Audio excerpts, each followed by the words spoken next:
தேவனுக்கு மகிமை உண்டாவதாக. இந்த நாளில் கூட சாமுவேலை குறித்து நாம் கற்றுக்கொள்ள தேவன் உதவி செய்வாராக. சாமுவேல் எல்கானா அன்னாள் தம்பதியருக்கு பிறந்த. சாமுவேல் என்றால் தேவன் ஜெபத்தை கேட்டார் என்று அர்த்தம். மரளியாயிருந்த அன்னாள் ஆலயத்தில் சென்று பொருத்தனை செய்து ஜெபம் பண்ணின போது தேவன் சாமுவேலை கொடுத்தார்.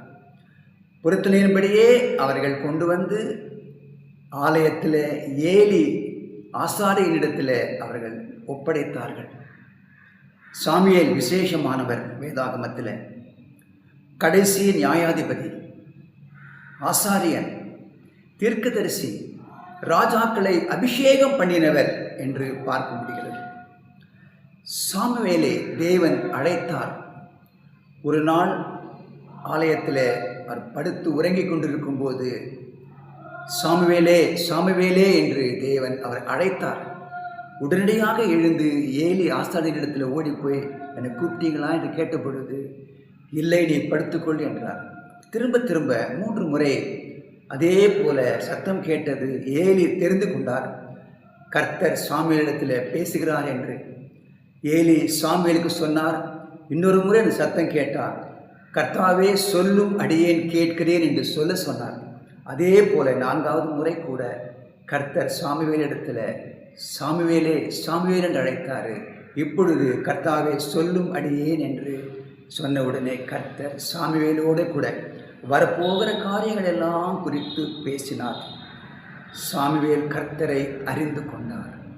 அது முதற்கொண்டு சாமுவேலை தேவன் பயன்படுத்த தொடங்கினார். பெலிஸ்தர்கள் இஸ்ரவேலின் மேல் யுத்தத்திற்கு வந்த பொழுது பெலிஸ்தர்கள் கை ஓங்கியிருந்தது. அதனால் இஸ்ரவேல் ஜனங்கள் ஆசரிப்பு கூடாரத்தில் இருக்கிற ஆசரிப்பு பெட்டியை, உடன்படிக்கை பெட்டியை யுத்தத்துக்கு கொண்டு போனால் ஜெயித்து விடுவோம் என்று சொல்லி யுத்தத்துக்கு கொண்டு போனார்கள். ஆனால் பெலிஸ்தர்கள் ஜெயித்து விட்டார்கள். இஸ்ரவேலர்கள் தோற்று போனார்கள்.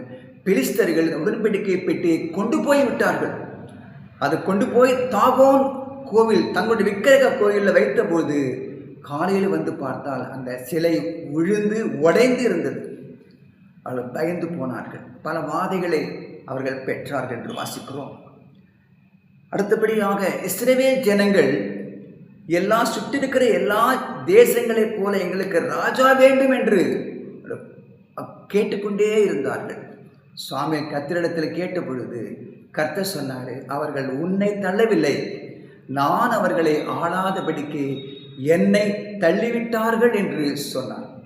ஆனபடினாலே சாமுவேல் சவுல் தன் தகப்பன் காணாமற் போன தன் தகப்பனுடைய கழுதைகளை தேடி போன சவுலை கண்டு அவனை ராஜாவாக அபிஷேகம் பண்ணினான்.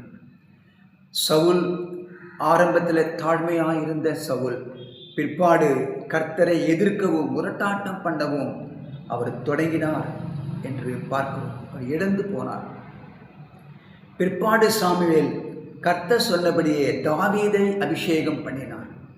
தாவீது கர்த்தருடைய இருதயத்துக்கு ஏற்றவனாய், அவருக்கு பிரியமானவனாய் இருந்து அநேக யுத்தங்களை, பெரிய காரியங்களை தேவனுக்காக செய்தார் என்று பார்க்க முடிகிறது.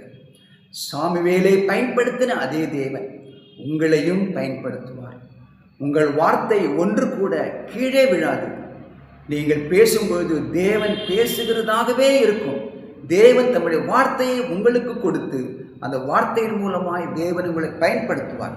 வேதத்தில் வாசிக்கிறோம், 3 சாமுவேல் 19ஆம் அதிகாரத்தில் சாமுவேல் வளர்ந்தான், கர்த்தர் அவனோடு கூட இருந்தார். அவர் தம்முடைய எல்லா வார்த்தைகளிலும் ஒன்றாகிலும் தரையிலே விழுந்து போக விடவில்லை. சாமுவேல் கர்த்தருடைய தீர்க்கதரிசிதான் என்று தான் முதல் பெயர்சபா மட்டுமுள்ள சகல இஸ்ரவேலரும் விளங்கினது. கர்த்தர் பின்னும் சீலோவிலே தரிசனம் தந்தளினார். கர்த்தர் தம்முடைய வார்த்தையினாலே சாமுவேலிடத்தில் பேசினார் என்று பார்க்கிறோம். உங்களிடத்தில் கூட தம்முடைய வார்த்தை கொண்டு பேசுவார். தம் வார்த்தை கொண்டு உங்களை வல்லமைப்படுத்துவார். தம்முடைய வார்த்தை கொண்டு உங்கள் மகிமையாய் ஆசீர்வதிப்பார். God bless you.